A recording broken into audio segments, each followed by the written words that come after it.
When a quiet 12-year-old girl steps into a biker garage at dusk, she isn't asking for help, she's delivering a warning. Someone has been watching a teenage girl after school, always from a distance, always unnoticed. Everyone else missed it. Michelle didn't. And once the truth surfaces, the Iron Circle must decide how far they're willing to go to stop what's coming next. The garage was a working place, not a hangout. Open tool chests, unfinished engines, and old posters peeling from the walls made it clear this wasn't meant for visitors. Michelle had memorized every corner by now. She'd been coming here for 3 months, usually at dusk, lingering just outside the ring of light where the Iron Circle gathered around their bikes. Nobody told her to leave. That alone made this place different from everywhere else. She sat on an overturned crate near the chain-link fence, knees pulled to her chest, watching the bikers work.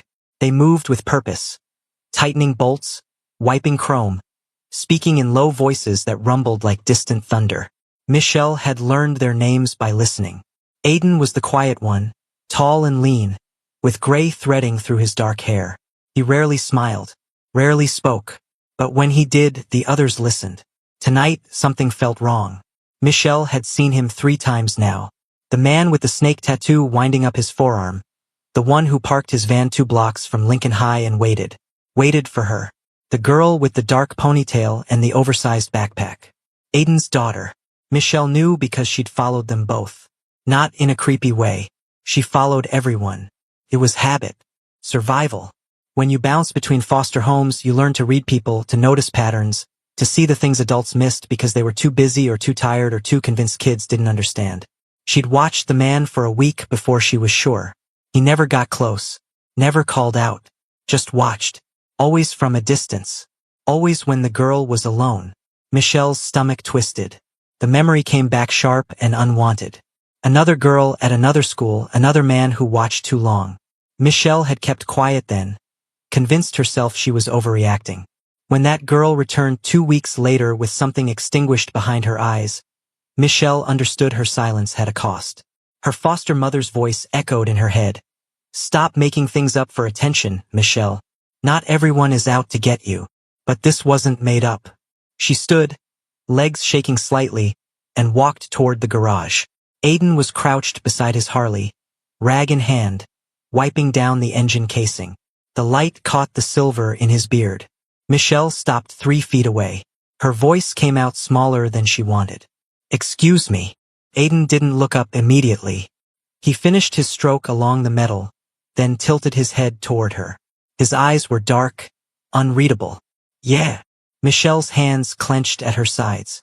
I need to tell you something. He straightened slowly, joints creaking. Around them, the noise of the garage dimmed. A few other members glanced over, curious. All right, Aiden said. His tone wasn't warm, but it wasn't dismissive either. She forced the words out before she could swallow them back. I saw him follow your daughter. Aiden's expression didn't change, but something shifted behind his eyes. What? After school. 3 times this week. There's a man. He parks near the science building and waits until she leaves. Then he follows her. Not close. But he's there. Aiden's jaw tightened. Kid, I don't know what you think you saw. He has a snake tattoo. Green and black. Goes from his wrist to his elbow. And a scar here. She touched her left eyebrow. He drives a gray van with a dent in the back door. The air changed. Aiden went very still. What did you say about the tattoo? Michelle repeated it, her voice steadier now. A snake. Green and black. Behind Aiden, another biker, someone they called Nolan, stepped closer. Aiden. That sounds like... I know who it sounds like. Aiden's voice was low, almost a growl. Michelle watched his hands curl into fists, then release. He crouched down to her level, searching her face. You're sure? You're absolutely sure. She nodded. Why didn't you tell anyone else? A teacher? Your parents? Michelle looked away. Teachers don't listen. And I don't have parents. I have a placement. The words hung there, heavier than she meant them to be. Aiden studied her for a long moment. Then he stood and turned to Nolan. Get Pete and Bones. Garage. Now. Nolan disappeared without question. Aiden looked back down at Michelle. What's your name? Michelle. All right, Michelle. I need you to tell me everything. From the beginning. Every detail. So she did. She told him about the first time she noticed the van, about the way the man always wore a baseball cap pulled low, about how he never approached but never left either. She told him about the route Sadie took home, about the shortcut through the park, about the moments when the man got close enough that Michelle could see his face clearly. By the time she finished, for more bikers had gathered around them. Aiden's expression was carved from stone. That's Calder, one of them muttered. Aiden nodded slowly. Yeah, that's Calder. Michelle didn't know who Calder was, but the name made the men exchange glances that said enough. Trouble. Danger. History. Aiden exhaled through his nose. We kicked him out 2 years ago. Violent. Unstable. Thought he'd moved on. Guess he didn't, Nolan said. Aiden ran a hand over his face, suddenly looking older. When he focused on Michelle again, something in his expression had softened. You did good coming to me. Real good. But I need you to stay away from this now. Stay away from him. Understand. Michelle wanted to argue, wanted to say she could help, but the look in his eyes stopped her. Okay, she whispered. Aiden reached into his pocket and pulled out a crumpled business card. He scribbled a number on the back. That's my cell. You see him again, you call me. Don't follow him. Don't try to be a hero. Just call. Michelle took the card, her fingers brushing his calloused palm. As she turned to leave, Aiden called after her. Michelle. She looked back. Thank you. No one had thanked her for speaking up in longer than she could remember. Michelle walked home through the growing dark, the card pressed tight in her fist, wondering if she just saved someone's life, or put herself in the middle of something she didn't fully understand. Behind her, in the garage, the Iron Circle began to plan. The Iron Circle met at midnight, long after the garage had officially closed. 11 men sat in a rough circle under the fluorescent lights, their faces cast in harsh shadows. Aiden stood at the center, arms crossed, jaw set. Calder's back. He's watching Sadie. The words came out flat, factual. No room for debate. A younger member named Edwin leaned forward. You sure it's him?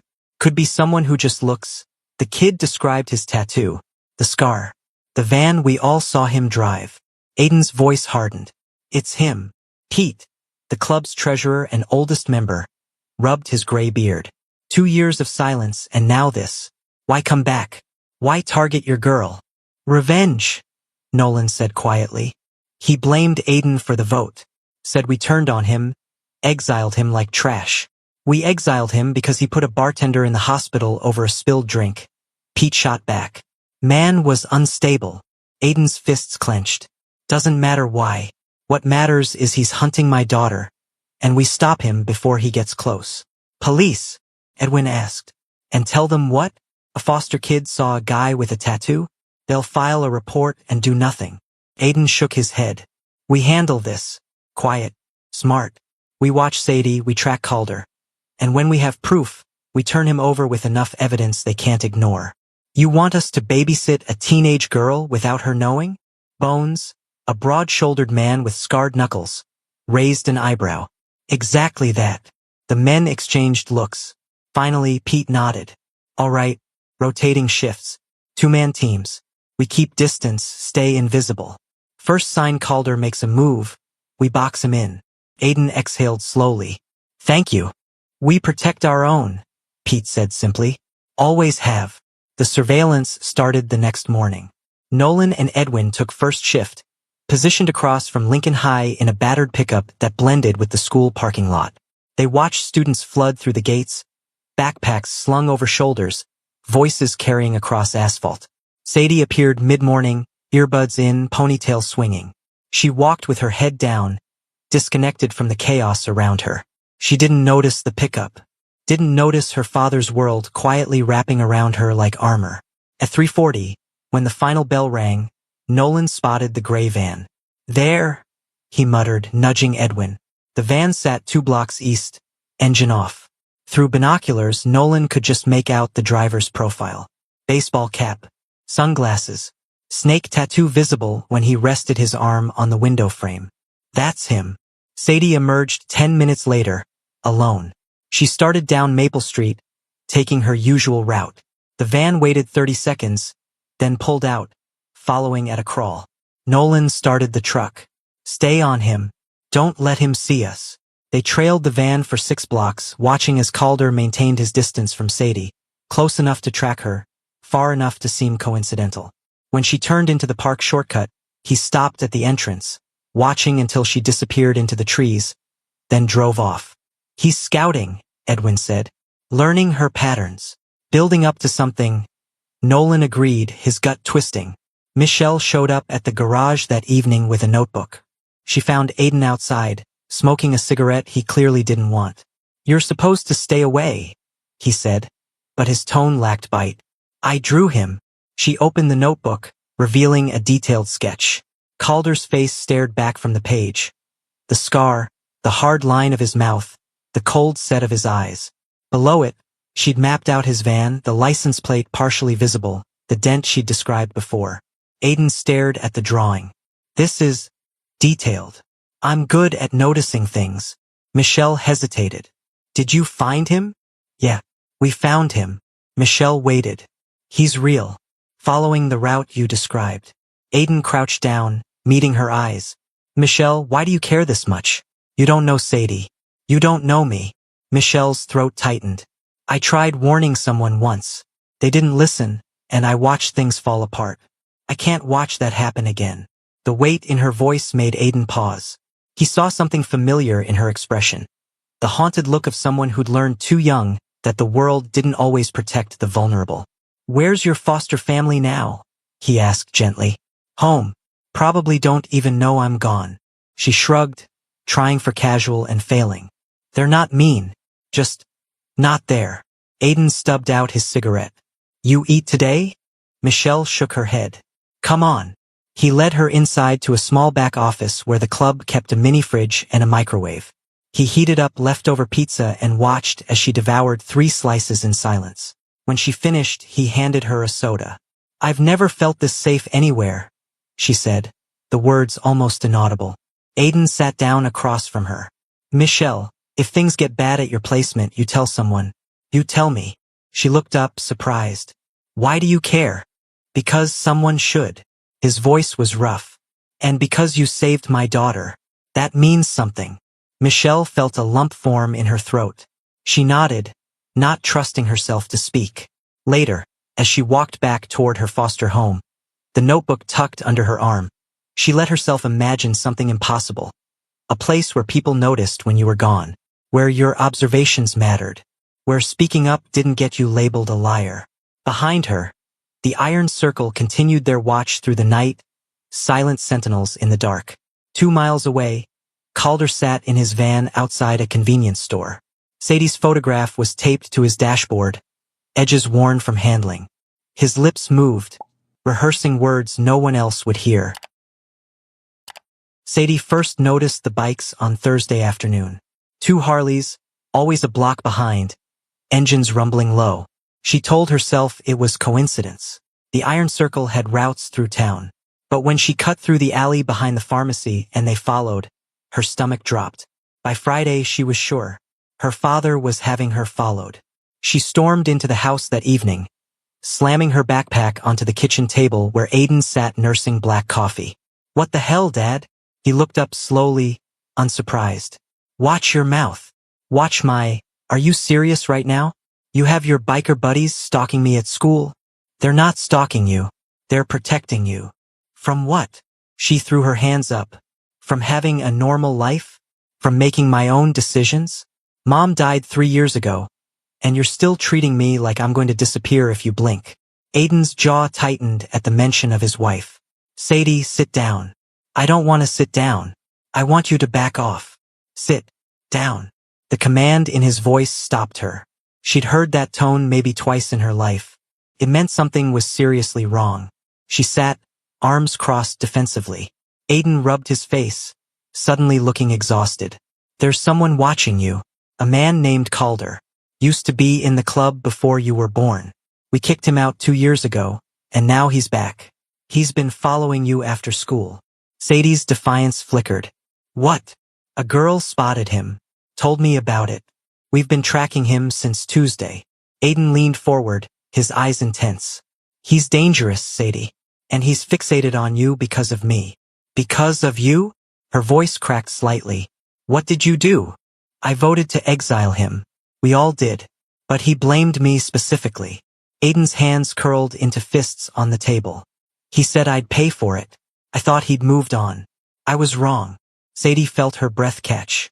Suddenly, all those moments over the past weeks rushed back. The prickling sensation on her neck walking home. The grave-in she'd seen twice near the park. The feeling she'd dismissed as paranoia born from grief and anxiety. I thought I was imagining it, she whispered. I felt like someone was watching me. But I told myself I was being stupid. Aiden's expression softened with something close to pain. You weren't stupid. Your instincts were right. Tears burned behind Sadie's eyes. 3 years of walls between them. 3 years of convincing herself he'd chosen the club over her when Mom died. But the exhaustion carved into his face. The fear he couldn't quite mask. She recognized it now as the same grief that had been drowning her. Why didn't you just tell me? She asked. Would you have listened? Fair point. She probably would have accused him of making it up to control her. The distance between them had grown so wide that trust felt like a foreign language. What's his name again? She asked quietly. Calder. And this girl who saw him. Who is she? Michelle. 12 years old. Foster kid. She hangs around the garage sometimes. Aiden's voice held unexpected warmth. She's observant. Smart. She came to me because no one else was paying attention. Sadie processed this. A kid she'd never met had potentially saved her life while she'd been too wrapped up in her own resentment to notice danger circling. I want to meet her, Sadie said. Aiden nodded. I'll arrange it. The meeting happened Saturday morning at a diner downtown. Michelle sat in the booth across from Sadie and Aiden, picking at pancakes she'd barely touched despite being hungry. Michelle was small for 12, but her eyes held the kind of wariness that came from years of not being believed. She sat like someone ready to leave at the first sign of dismissal. Thank you, Sadie said simply, for speaking up. Michelle looked surprised. You're not mad. Mad? You probably saved my life. I saw something wrong and said something. Michelle shrugged, but Sadie could see the emotion behind the gesture. Most people look the other way, Sadie said, her voice calm. They talked for an hour.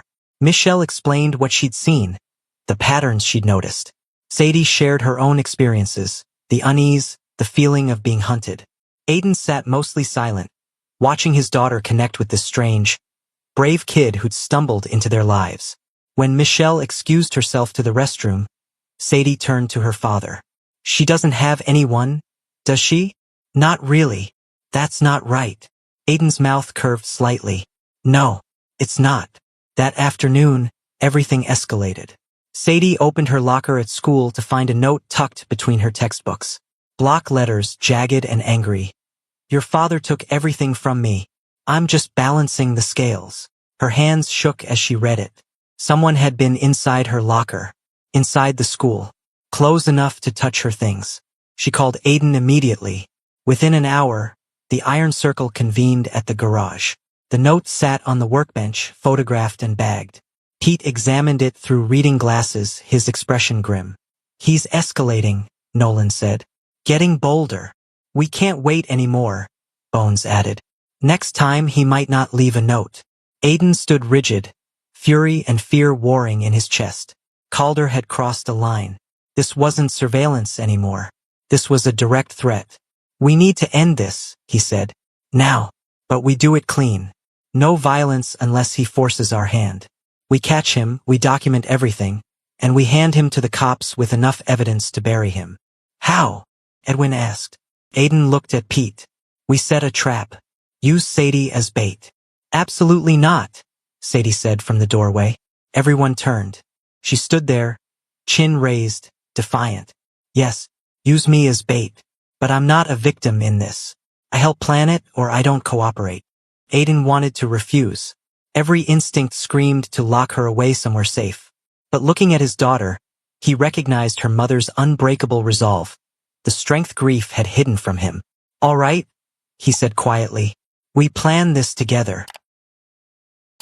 The plan was simple in theory, terrifying in execution. Sadie would walk her usual route Tuesday evening, but instead of cutting through the park, she'd take the long way down Industrial Boulevard, a street with fewer exits, wider sightlines, and a warehouse the club had accessed through a contact who owed Pete a favor.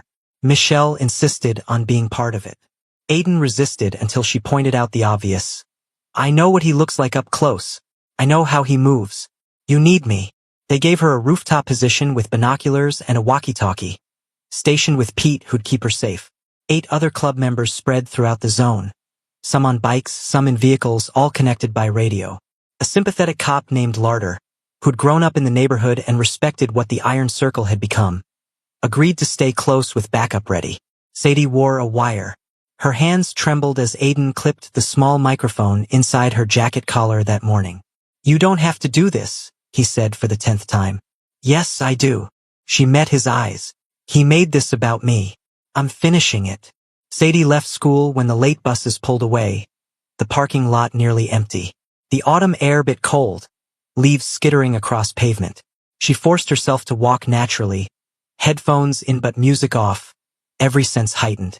From the rooftop 3 blocks away, Michelle pressed binoculars to her eyes. I see her, she whispered into the radio. She's heading west on Maple. Copy. Aiden's voice crackled back. He sat on his bike 2 streets over, engine idling, knuckles white on the handlebars. 60 seconds passed.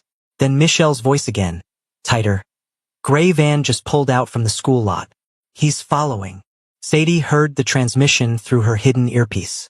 Her heart hammered, but she kept walking, step after measured step. The van crept closer. Through his side mirror, Calder watched the girl who looked so much like her father it made his blood simmer. 2 years of nothing, no club, no respect, no family, because Aiden Cole had convinced the others he was a liability. Time to show him what loss really meant. Sadie turned onto Industrial Boulevard. The street stretched empty ahead, warehouses rising like concrete tombs on either side. She could hear the van's engine now, a low growl 20 yards back. He's closing distance, Michelle reported, her voice steady despite the fear coiling in her stomach. 15 yards. 10. The Iron Circle tightened their net. Nolan and Bones blocked the north exit in a pickup truck. Edwin and another member sealed the south. Aiden circled to the rear approach, every muscle coiled. Calder accelerated slightly. This was it. The quiet street, the isolated girl, the perfect moment to grab her. Make Cole understand what it felt like to have everything ripped away. He didn't see the trap until it closed. Sadie stopped walking and turned around. Faced him directly. Calder hit the brakes, confused. The girl just stood there, no fear in her expression. Wrong. This was wrong. Motorcycles roared to life from 3 directions. Headlights flooded the street.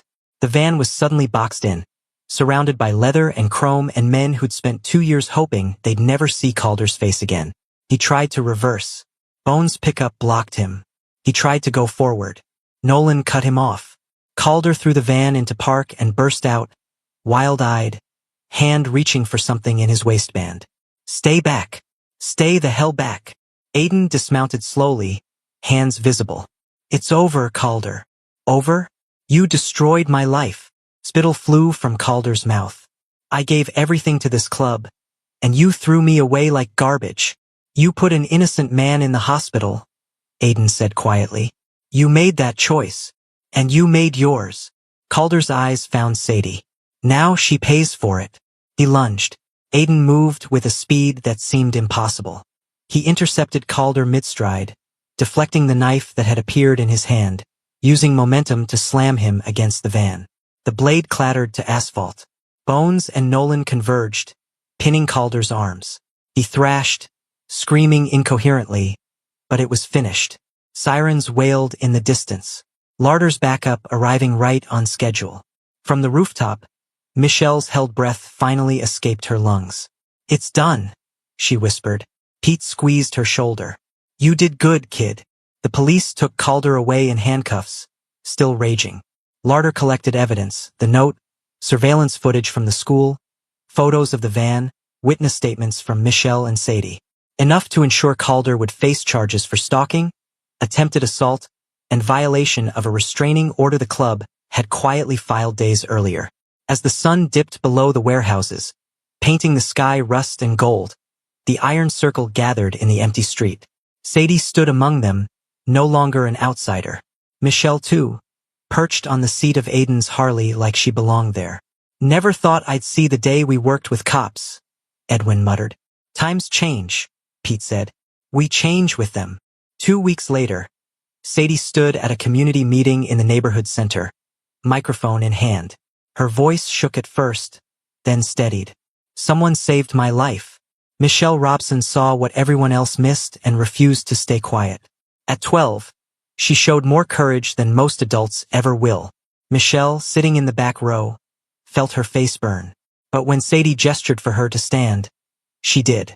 The applause that followed was genuine, warm. After the meeting, Bones approached Aiden. "My sister's got a spare room. Good woman. Been asking about fostering. If Michelle's interested." Aiden looked at Michelle, who'd overheard. Her eyes were wide, hopeful. "Yeah," Aiden said. "Let's talk to her." That night, Aiden spoke to the gathered club and community members. About grief, the guilt of failing to protect people you love.